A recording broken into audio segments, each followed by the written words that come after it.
Good very early morning, family. How you doing? How you doing? How you doing? I'm your brother Vibe Man. Peace. Peace to you, peace to your home, peace to your family, peace to your community, peace to your ancestry, peace to my community, peace to my ancestry, and peace to the nation that you are building. Peace also to the Godly forces, Great Spirit above, Mothers below. This is Mtima Radi, everybody. Mtima Radi. Soul Lightning. Let's turn this off here. Give me 1 second, family. Alright, so with everything off, let's do this. Alternative timeline, y'all. Alternative timeline. I've been thinking about this a lot. I've been waiting for the family, for the ancestors to tell me the family was ready for this. And here I am. This stuff has been dripping into my mind for much of the last couple of years, probably all the way back to 2015. I've mentioned it a little bit before. There's a history that has not really been written, which is really interesting. The history goes like this. Most black African, Afro-indigenous beings who made it through slavery before, Jim Crow started, but during the Black Reconstruction era, they didn't get the choice to actually go back to Africa. There was a group of black people who were negotiating in good faith with white people and deciding whether or not black folks should go back to Africa. And it was them who made the decision for the whole, that no, we helped build this country, we are going to stay here. Among their ranks were some of the best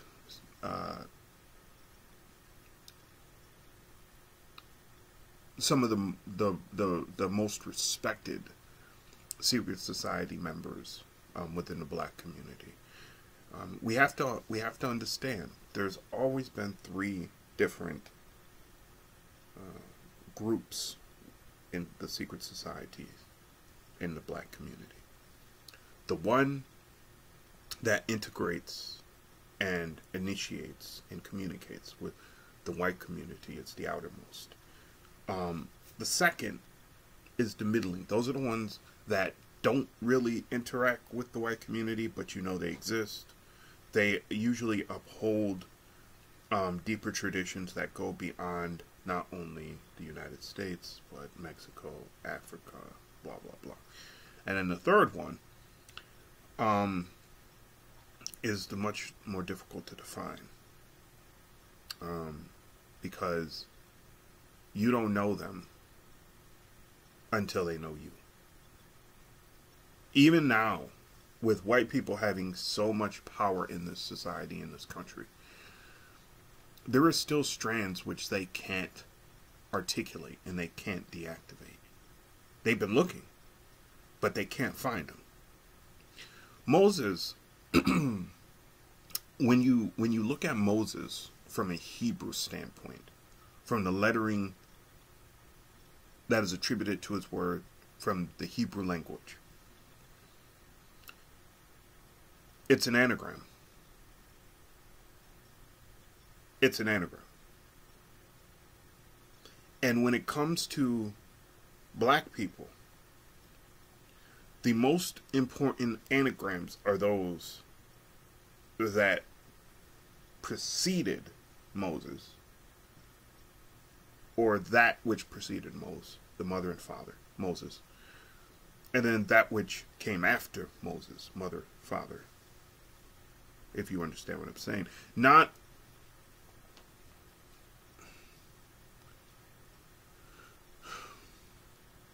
there are stories in the Bible that should be told that aren't.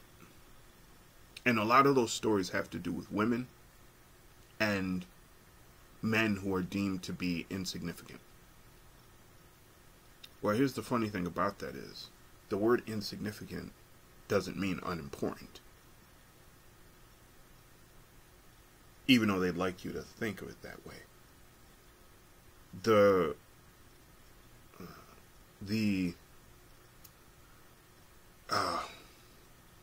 It's two words, in and significant. What does the word in mean when it is used as a prefix? That's what you have to answer there.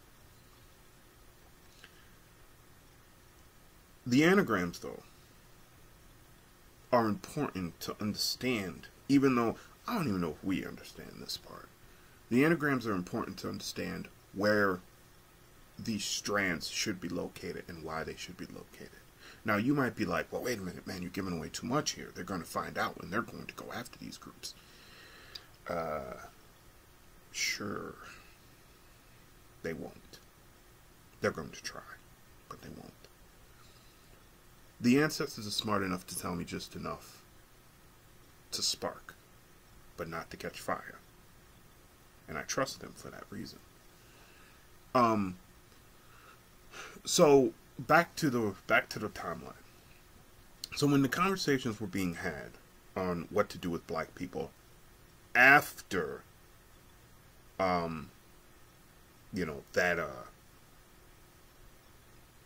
after the Civil War ended,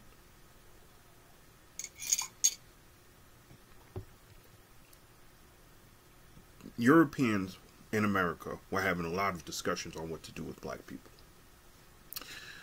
There were, there were some lamentations about not having taken Mexico over, because if they had kept Mexico, don't forget the Mexican-American War happened before the Civil War. If they had kept Mexico, they would have been able to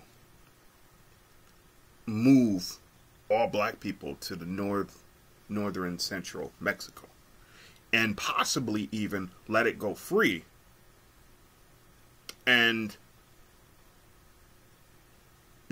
control it as a state away from the national state, or keep it, but keep it as territories.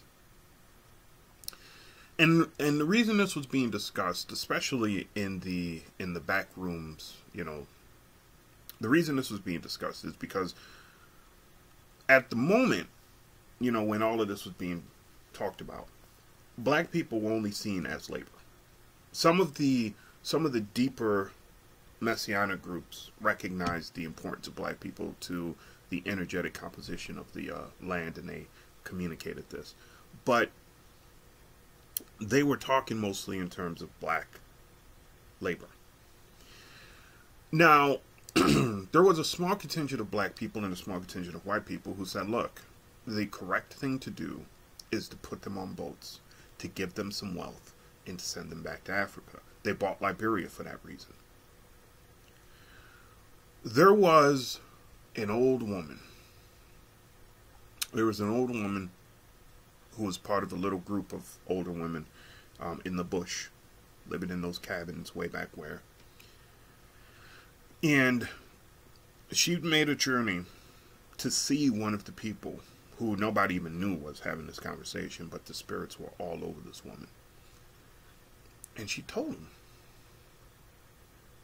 She gave him the information necessary to make the choice to not let black people go back to Liberia. And the reason for that information, the reason that information was given to him, was not necessarily to stop black people from being delivered back to Africa, but to help the person understand why black people shouldn't be allowed to go back to Africa at the same time that they should. It was his decision to choose the path. Now,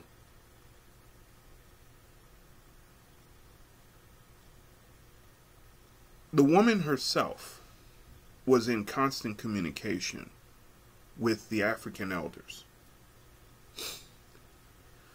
The African elders were in constant communication with the ancestral elders. The ancestral elders became bound to this woman, who then took that information, that seed force that she had, and pass it on to her children.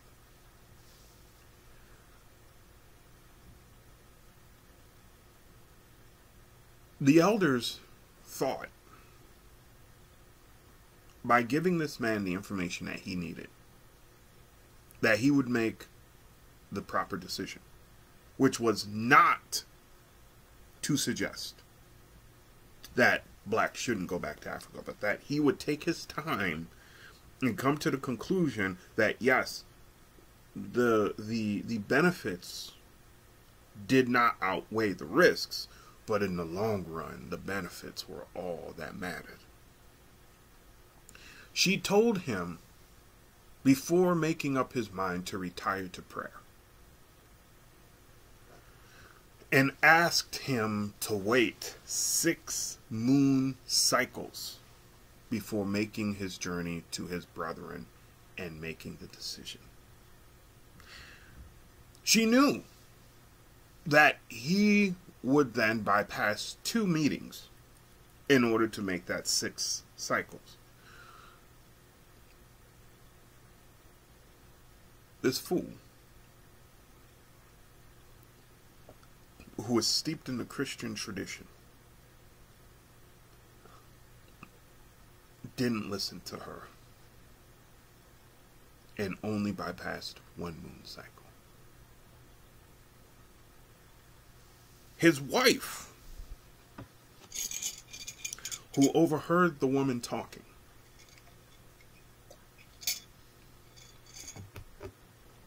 said to him, "You have to listen to her. Do you not understand the severity of what you are deciding? You cannot just take 30 days to figure out something that will impact generations. You must wait the allotted time that she asked you to." "I do not see myself," he said, changing my mind. It is for the best. And my brothers are going to meet, and I have a duty to be there. "No, you don't," she tried to implore him, but he went off his way anyway. This man, who, if you could trace his lineage, went back to some very powerful people in Africa. He was of a lineage, a disheveled lineage of several diplomats and mathematicians and emperors, and that overburdening concept of being that important and knowing the will, which he didn't know his will, motivated him. He reincarnated, by the way. He reincarnated as a member of the Black Panthers, believe it or not, because he recognized his mistake. But he met with his people, and he told them the answer. 2 months later,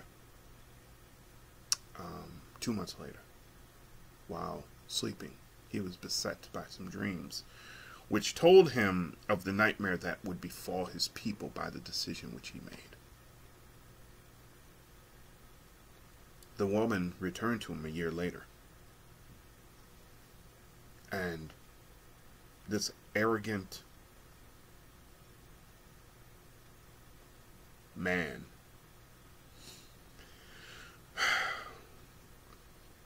would not even receive her.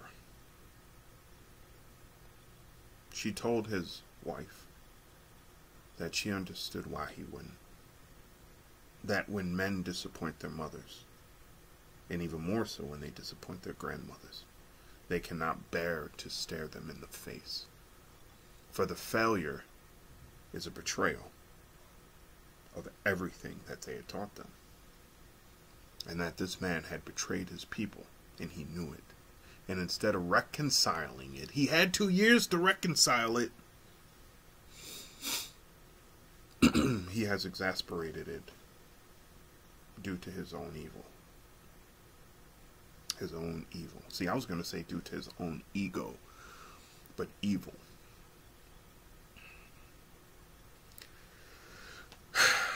Yes, ladies and gentlemen. Yes. It wouldn't have been easy. Millions of black people moved back to Africa onto Liberia. But let me tell you what would have happened. Let me tell you what would have happened.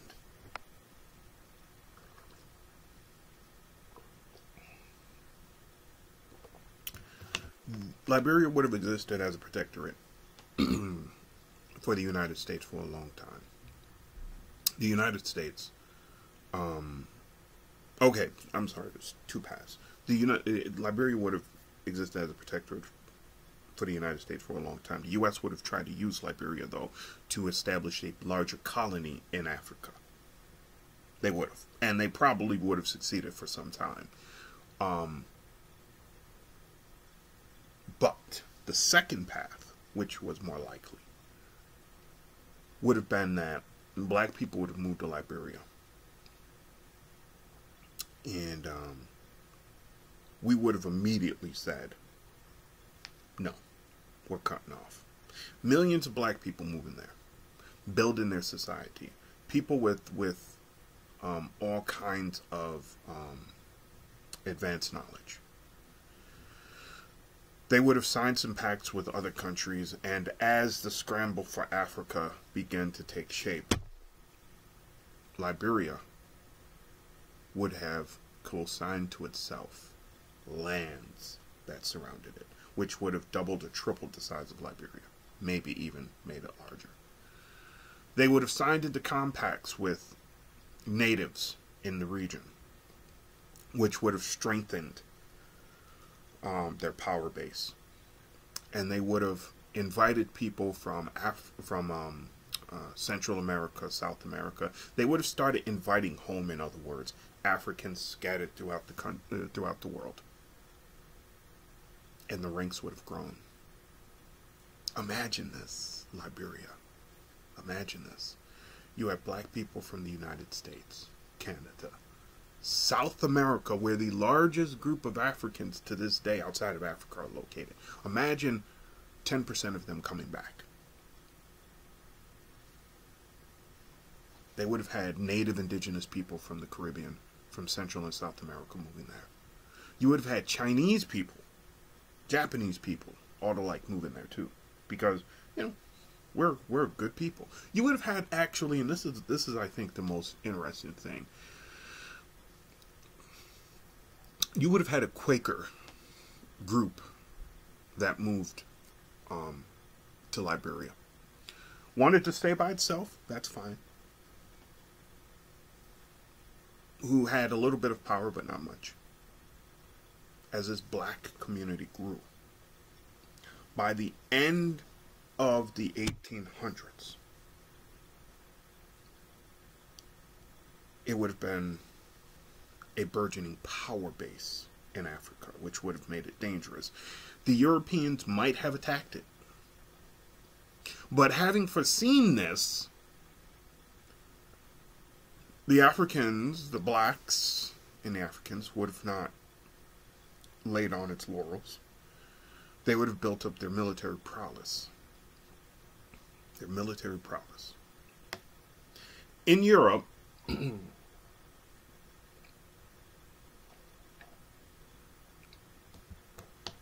there were several high-ranking military officials and people who worked within the government who were African, who had helped with defensive measures in colonies all over the world, including India, which I couldn't tell you about the number of untouchables who would have moved and helped to buoy the intellectual rigor of Liberia.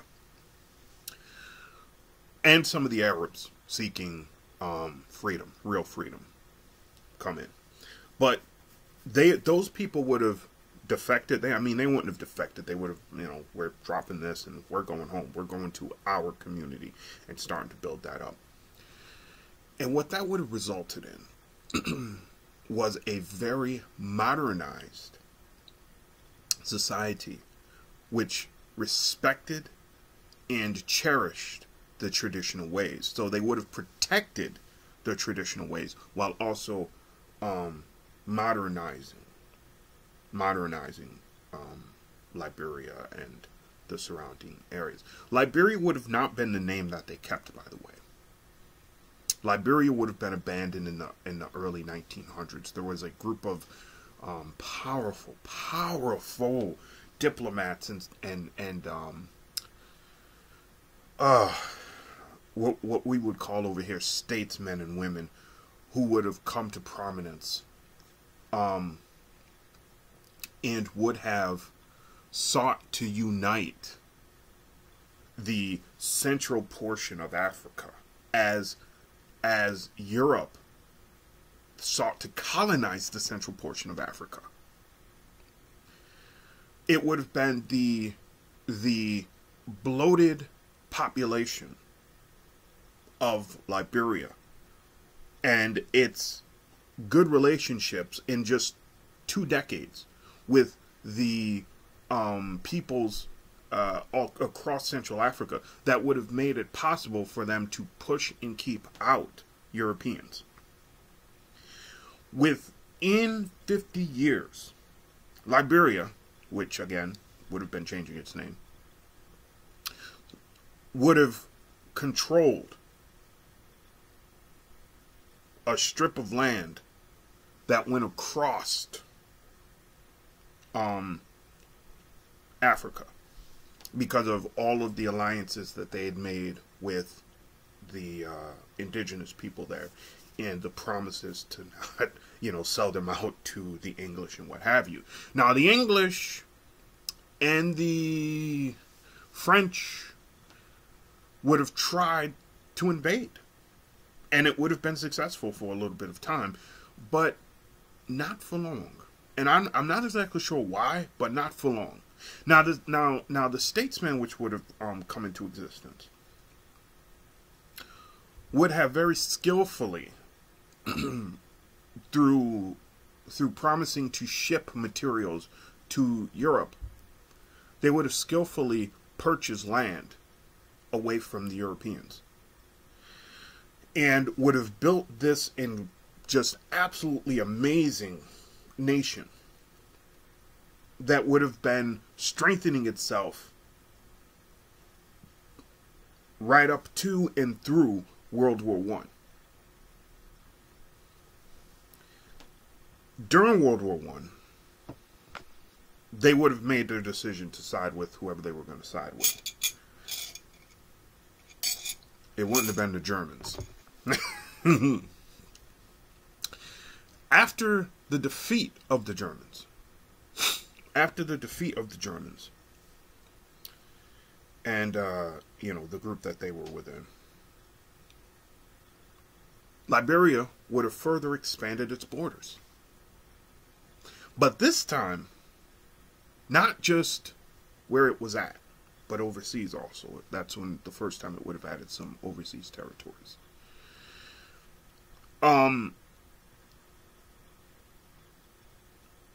Marcus Garvey would have played a huge role in promoting black African unionization or African unionization. He would have encouraged Jamaica to get their butts over there and join with Africa. At the same time,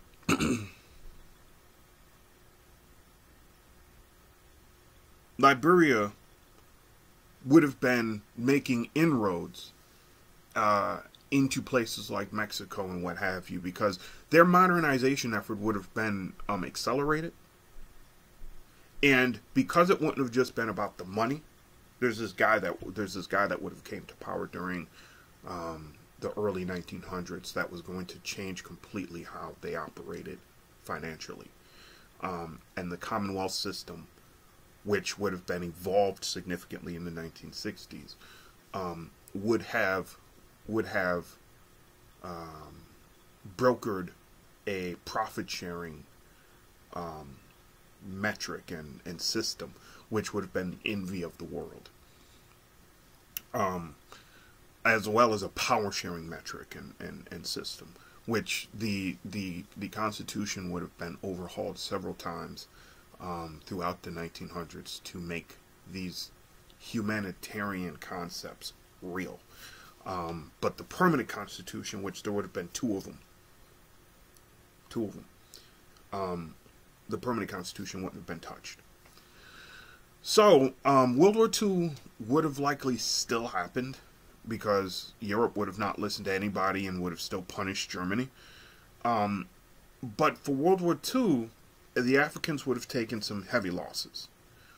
But what would have come after World War II would have been an acceleration of growth of this beautiful, wonderful country. They would have added multiple Saharan and North African countries to its fold. And they would have had a plan already. Marcus Garvey, instead of spending his time going around the world trying to get black people to unify themselves, he would have been able to go around the world basically to build a network of profitability and exception, because Liberia would have already been on point. Moreover, because they listened to the ancient voices living in Africa, in the 1870s, 1880s, some of the elders from other countries came to those who were operating Liberia, those who were creating and promoting Liberia as a viable unification mechanism for Africa. They said, it's going to happen. You're going to control most, if not all, of Africa. You need to have a plan to integrate these people and the steps in which you'll do that, and why and how, and blah, blah, blah, blah, blah. You're also going to have similar plans for overseas, because you're going to burst out of this continent and you're going to add people overseas. So they had a plan. They had a plan for it. And that would then help, after World War II, these countries become integrated. And very, very rapidly, it would allow Africa to set up means of protecting itself from Europeans. Moreover, it also, the country would have been buoyed prior to World War I by a decision in Mexico, which they would be skillful about this. Mexico wouldn't announce this till after World War I was over, by a decision in Mexico to join, essentially, the African Union. And when that happened, immediately Africa built, the Union built protective coves in Mexico, and developed a plan for protecting it against incursion by the United States and blah blah blah. That would have given rise to an entirely new dynamic within Liberia. Liberia today would have had significant partners across the world. They would have been attacked several times by European powers, and some of it would have caused a little bit of damage, but not as much as you think, and not as much as I think. A little bit more than I'd like to think, but it's what it is. They would have had diplomatic relationships, good diplomatic relationships with Russia, China, and many other countries, including the U.S. to an extent. The U.S. would be a different country today. A drastically different country. It's possible it wouldn't even be a full union anymore, that it would be fragmented. But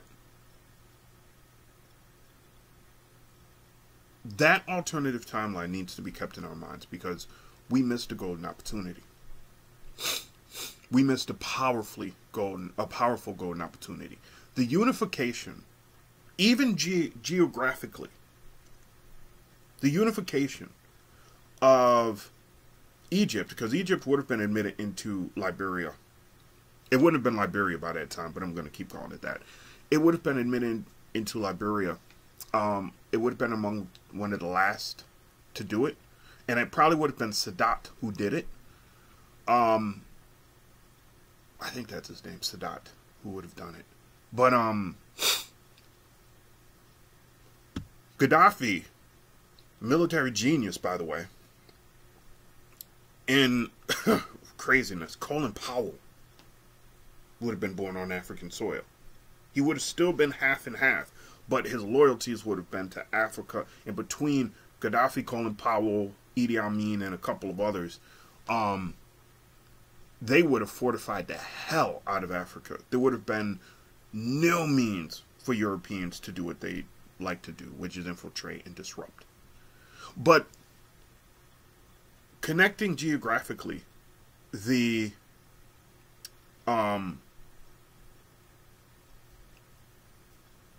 pyramids in Egypt to the pyramids in the Yucatan to the ancient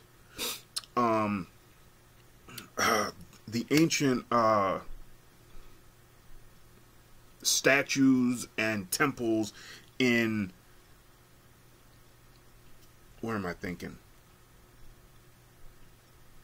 In what used to be called Indochina, that region, which all of those places, Lower China, that Indochina area, most of them places would have been either free associative with the African Union or would have been straight up Union members.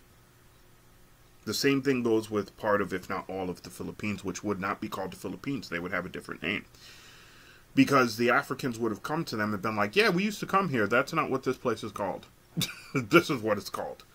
So, but the vibratory frequency that would have entailed, that would have created, along with the possible integration of Brazil, or at least part of Brazil and Venezuela, into the Union, and part of Colombia at that, for that matter.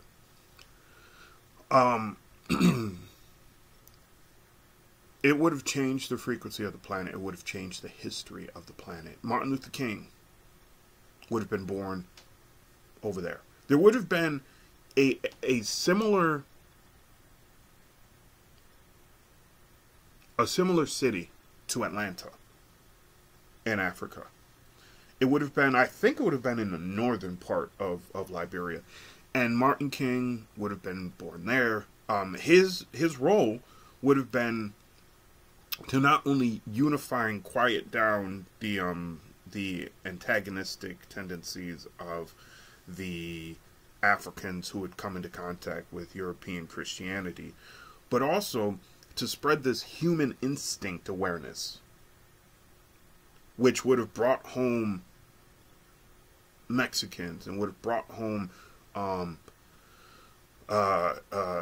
Indo-Chinese people, would have brought home, sorry y'all, would have brought home Brazilian people, would have brought home Caribbean people. It was really he would have been unifying to a level that we just, you know, it's hard to conceive now.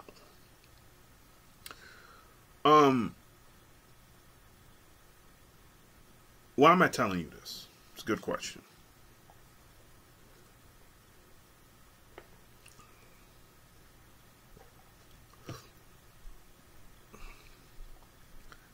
I'm telling you this because this vision still exists in our heart. It still exists in our heart. And as we move through this period of judgment, remember what Dr. King said, the arc of the moral universe is long, but it bends towards what? Justice. Justice is not a destination. It's a period of realignment in time. Now, white folks, Europeans think they can outlast justice. Oh, well, it's just going to last 40 years. It's just going to last 80 years. It's just going to last 100 years. We can outlast that. Things are going to be different once we come past that. It's going to be about 40 years. But the remnants of justice, the sprouts from justice, those are going to last for millennia. So they might want to get their minds right. This is in our heart, ladies and gentlemen. We know we should be doing better. We know we should be doing something else, that we shouldn't be having these same damn conversations. And yet here we are. And yet here we are. To my African brothers and sisters, I mean the ones living on Africa today, get your minds right. COVID-19 is telling you something strong. You need to build your own. To my black people in this country, you need to build your own.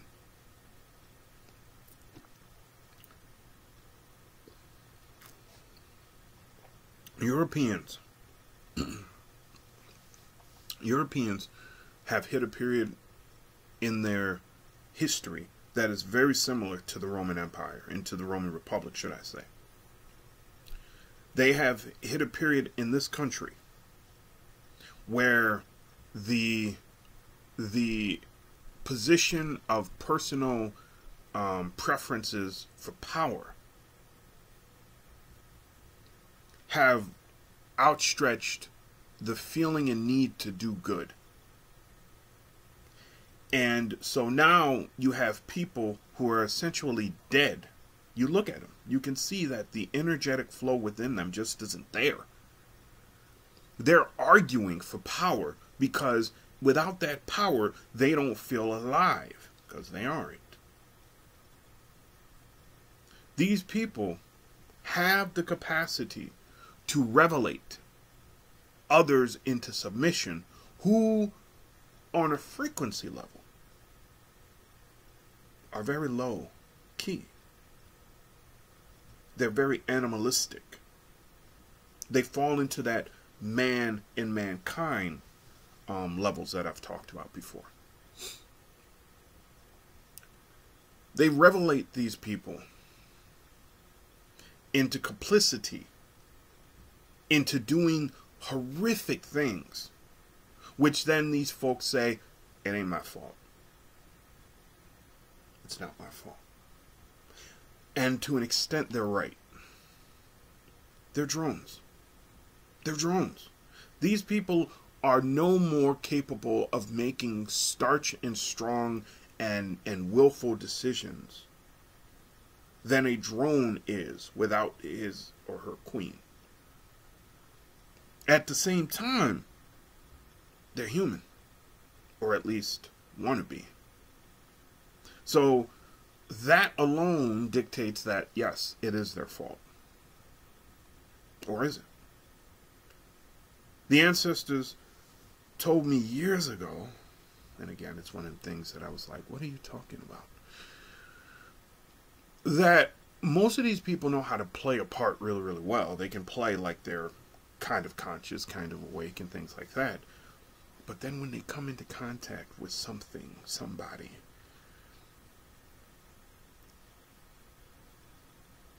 who knows their true dynamics, they act up. They act up, and they act up in a way that is very detrimental to those who they are against. In other words, they're sleeping time bombs.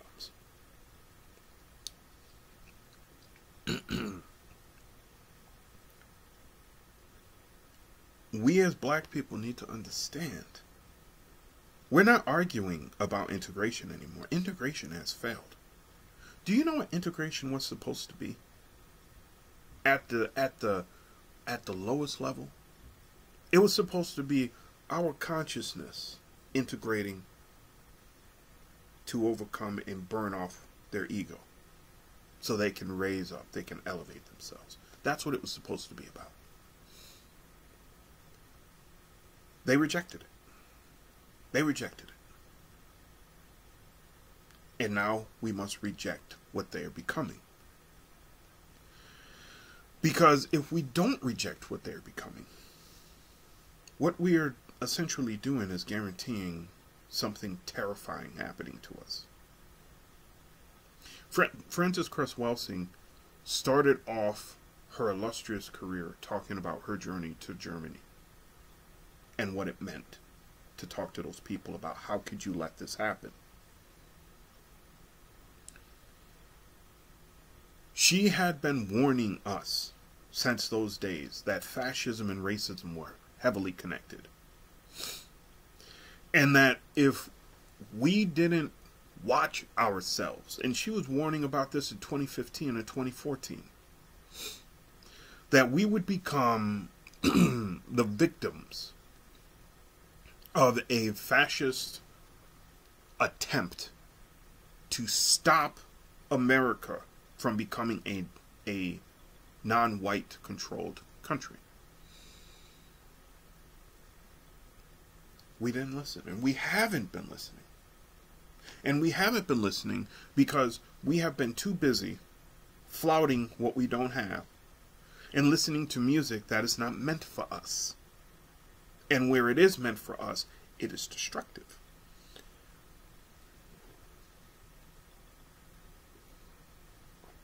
How many of you understand what has taken place in this country over the last 4 years, 5 years? How many of you get what has been shown? When you watched the Capitol being under siege in January, how many of you understood what you were seeing? You know what's funny is, I wish I could say that I understood 100%, but I didn't. It took me a minute. I watched this group of thousands of white people trying to get into the Capitol. They're like, oh, it's hundreds, it's hundreds, it's hundreds. I've seen the videos. I've seen the aerial videos, footage. That was thousands of white people. My ancestral memory clicked on the other day, and I suddenly realized what I was watching. We hear about Red Summer. We hear about Red Summer. 1919. I think it was 1919. Where literally dozens of black communities were raided, razed, destroyed. And what they say is dozens of black people were killed, or maybe even possibly a few hundred. But watching what took place at the Capitol, January 6th, I want you to really think about what was the likelihood of hundreds of black people in Greenwood being killed. If there were 5,000 to 10,000 black people in Greenwood, you look at the marauding group that ran through the Capitol. They didn't even care about some of their own people. You're going to tell me that a group that vicious on that day, who were willing to kill members of the government, would be more sparing to black people at a period of time when black people weren't even seen as somewhat possibly human? You have 5,000 to 10,000 people living in Greenwood. You've seen the video, the images of Greenwood, what it looked like. You're telling me that hundreds of people lost their lives? Wake your memories up and understand what's coming to the surface in this country. Red Summer likely was the most bloodiest racial war ever executed against black people, and we won't even remember it. Thousands of us were killed. Thousands. And we don't even remember it. It's even possible that tens of thousands of us was killed that summer, and we don't remember it.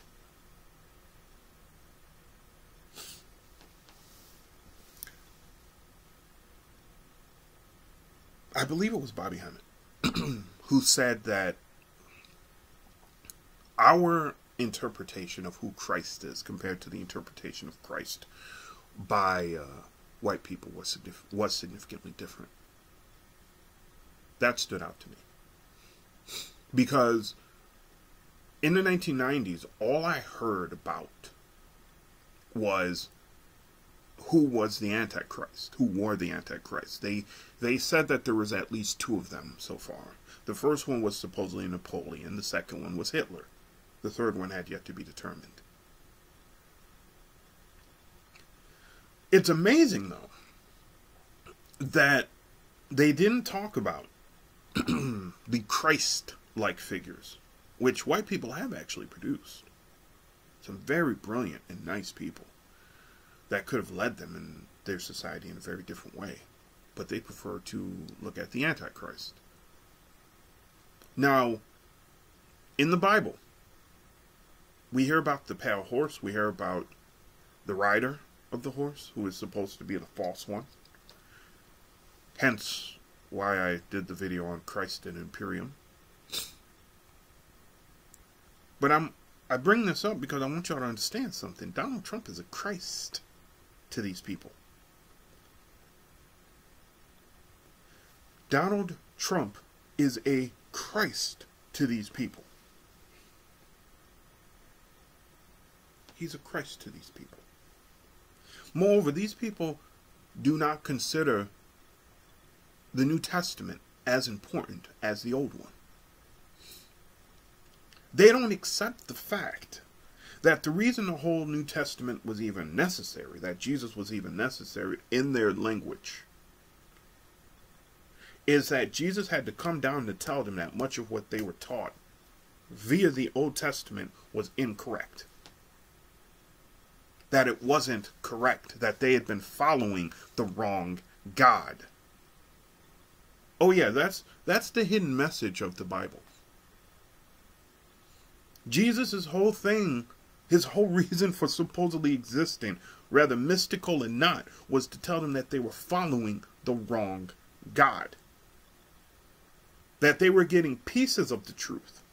But the pieces were being utilized to legitimize the majority, which was not the truth. It was just meant to keep them under enslavement and to keep them powerless. And they needed to know this so they could free themselves. That's why the Essenes is so important, because the Essenes was supposed to continue the work of freeing humanity. Now note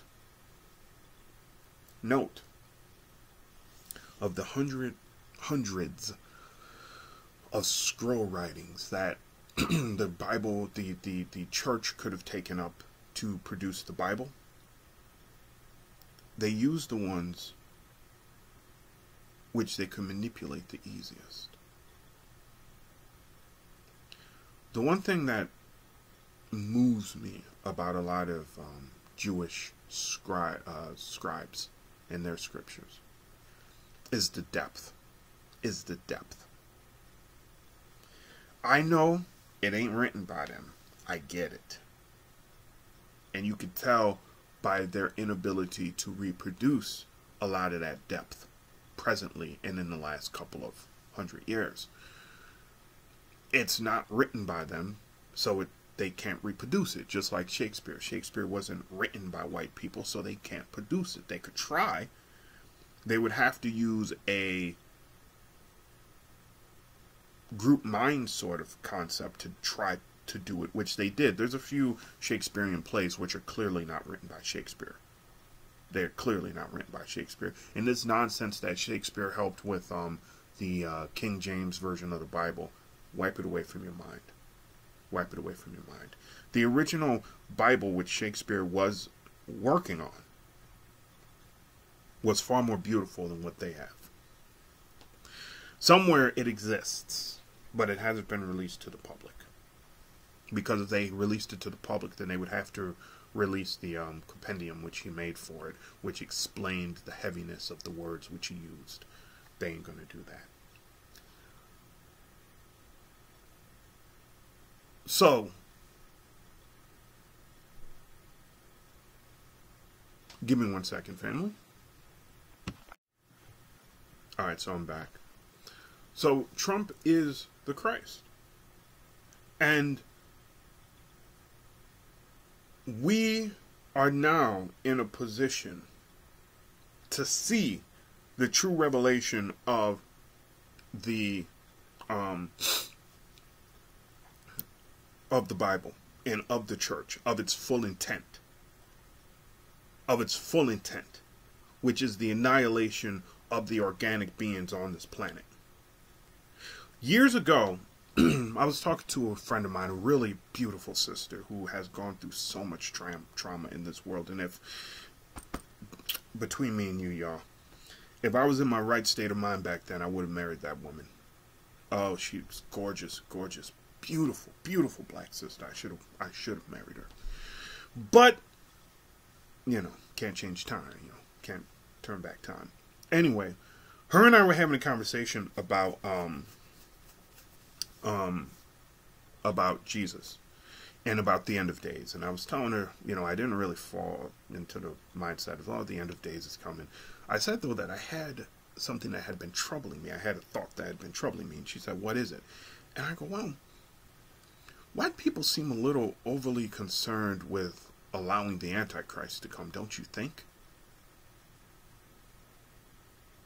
And she kind of looked at me and she's like, what do you mean? And I go, think about it. They say that Jesus is going to come back, but how do they say Jesus is going to come back? They say Jesus is going to come back only after the Antichrist comes back and takes over the world. And she kind of, drew back a little bit like, yeah. And I go, well, think about that. Think about that. Aren't they telling you that they're rooting for the Antichrist then? Because if the only way that Jesus is coming back is that the Antichrist must come and start to rule, then the world's going to be so covered over with darkness. Isn't it probable that the Antichrist, knowing this prophecy, is going to then start to attack the mothers with the potential of producing a Christ? And she was like, whoa, wow. And I go, my point exactly. These people have been telling us to put our energy and our time and our breath into the Antichrist. They've been asking for the Antichrist in order to stop the Christ from actually coming. Years later, when I started getting into the civil rights movement and things, and I read the memorandum written by J. Edgar Hoover, who, it's so crazy to think that man might have been part black. But it makes sense too, on so many levels. But when I read the memorandum about the possible Messiah and Malcolm being a possible Messiah, Dr. King being a Messiah, things like that, that thought came back to me. And then recently I've been doing a lot of work with Exodus and Moses' story, especially when you look at it through the eyes of the book of Jasher, which I wish I had right here because I'd show it to you. Moses' story came back to me also. Now, family, I want to let you in on a little secret. Abortion has been something used by indigenous women for a long time. Don't let them try to tell you otherwise. Whether you're talking about African indigenous, whether you're talking about this continent's indigenous, Asian indigenous, if a woman went into meditation, as she often did to spend time with her child's soul, and it was discovered that that child would be handicapped in some way that wouldn't be beneficial to them or the tribe, or that the soul wasn't going to actually, a soul wasn't going to actually inhabit the body, that it was going to be a spirited being that was going to destabilize the clan, blah, blah, blah. They'd abort it. They'd abort that child. They had rituals to do that. Rituals to detach the spirit, to allow the energy to go off in peace, and then they would abort the child. That's what they do. But the use of abortion recently has been destructive because its aim was to disrupt and constrict the black energy force in the black community. Now, I am still for abortion in the ancient sense. I'm not for how it's done today. It is a sterile procedure which is inhumane and unwilling to treat the bodies and the beings which it is disrupting with compassion. Now, this comes from white people altogether, you know, their idea of what compassion is, and there's a whole thing with that. But we have to recognize that one of the reasons that abortion has been pushed so heavily, especially in the black community, is to stop you. Is to stop you. Is to stop you. They need to stop Moses.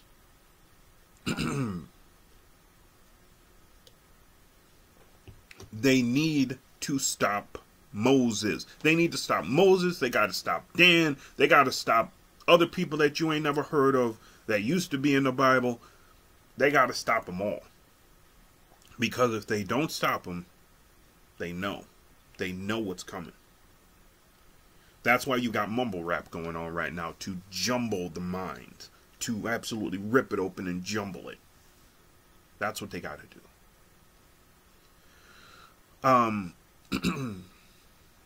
Give me 1 second. Let me see if this is it. All right.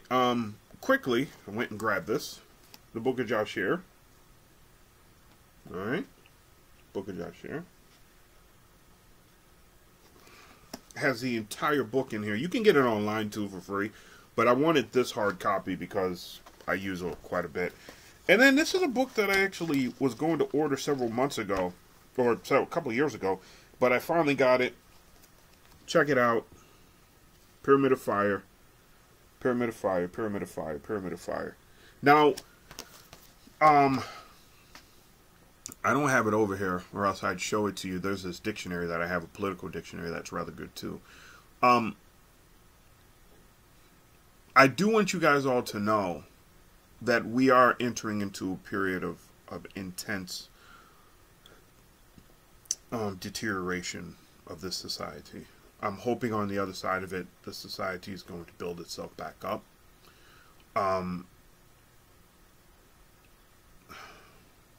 Black people are too integrated into the society right now to build something that's going to be permanently ours.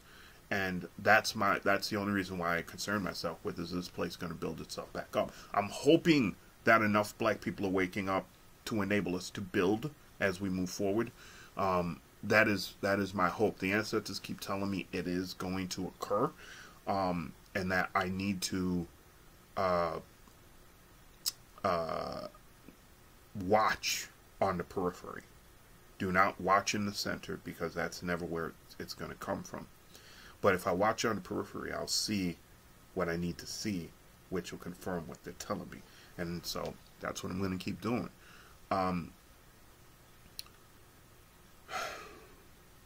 Protect Cori Bush. Protect AOC. Protect Ilhan Omar. Get your prayer groups going, guys. Get your prayer groups going. And stop using the goddamn word Jesus. He's the one, he's the false Messiah. You can either call him Yahushua, Elashua. That's where we need to be at. It's time to grow up. It's time to let go of the fantasies. I would encourage you to listen to, I've posted a couple of podcast episodes for podcasts, which I'm going to be actually winding down hopefully the next year, called Class War Battlefield Podcast. Check it out.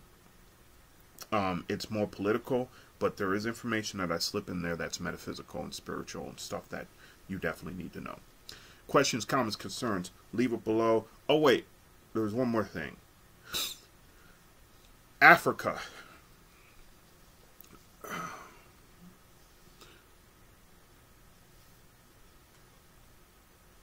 If America attempts to keep doing what it's doing, which it's going to,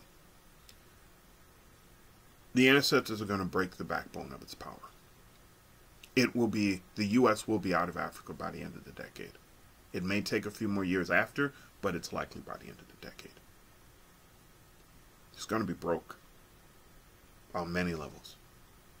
And so it'll be out of Africa. it won't be able to cause the trouble that it's been causing. And as soon as that occurs, within 10 years, the Africans are going to be more at peace and more together within themselves. And they will see that the problem was always Europe and America. Do not fret. Help is coming. To the United States, recognize Maduro. Recognize Maduro as Venezuela's rightfully elected government. If they don't, which they won't, because they're too arrogant to, that which they have condemned for other places shall visit their home. We are now in a period of justice, ladies and gentlemen. Recognize that. We are now in a period of justice. This has nothing to do with me. This has nothing to do with black people, period. We have been trying to warn white folks to stop doing this garbage for a long time, and they won't listen. Dr. King was specifically sacrificed to try to help these people help themselves. Even Francis Chris Welsing was given unto these people and ourselves to try to get them to clear the way of their folly. The Aztecs has a lost codex, which used to show, and actually I'm wondering if it's actually in the Catholic library, which used to show several scenes of forward-coming periods of time. And there were like 38 or something like that in all. No, 38 leaves with 4 different pictures on each. And these represented 38 points of time or something to that effect, which would occur after the Great Transmutation, which saw them leave and the Europeans come. And they showed what the Hopi had been talking about with the gourd of ashes being dropped on Japan, and then the gourd of ashes being dropped in the United States. Now, unlike what we are told, that, you know, one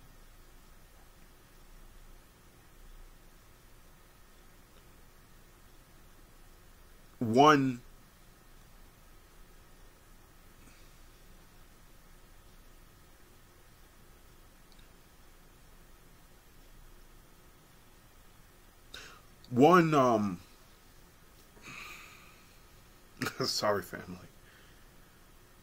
One bomb is not going to poison the entire land, but it will cause some damage which will need to be recovered.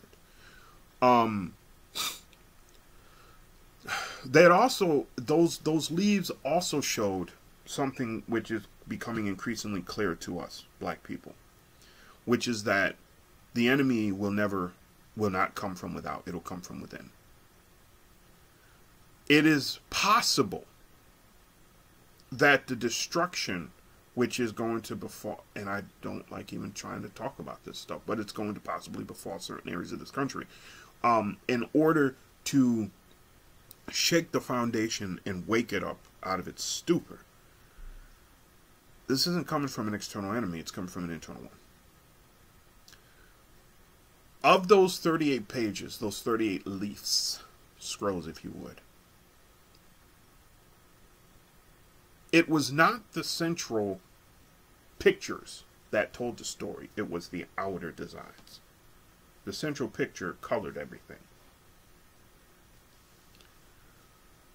There was one which showed a group of bondaged people. Upper left hand. The clock which tracked them. Lower hand showed them uncuffed. Lower left hand. So upper hand, left hand, cuffed. Lower left hand, uncuffed, kind of celebrating. Partially cuffed. An angered group. chains shattered. They weren't celebrating this time, though. They were determined.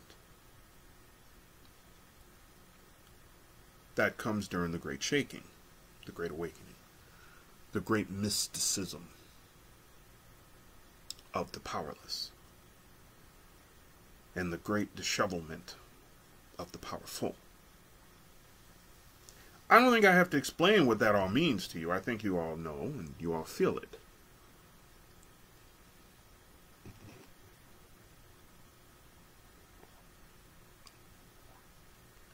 These leaves told a story. They ended sometime in the 23rd century. Not hinting at the end of time, but hinting at the end of a cycle.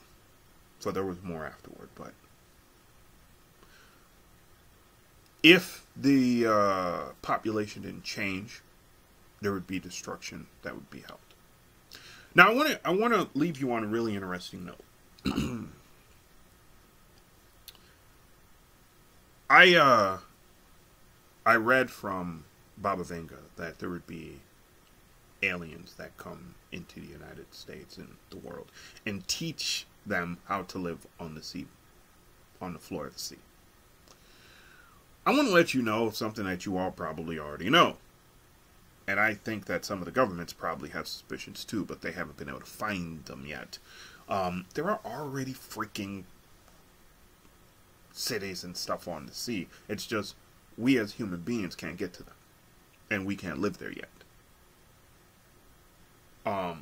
The beings that do live down there look like us. They're just skinnier and taller and some other things.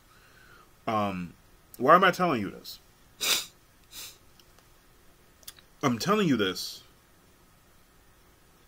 because as we move forward towards our liberation point, there's going to be some very interesting things that start occurring on this planet.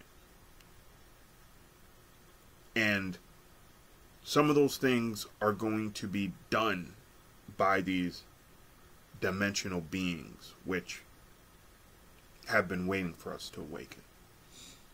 Europeans, only when their divine strands are activated will start to benefit from the things that these people are doing. But most Europeans can't reach that level. And the ones who can are being suppressed, and some of them are even killing themselves because they can't handle the energy because of those who they're around attached to them, you know.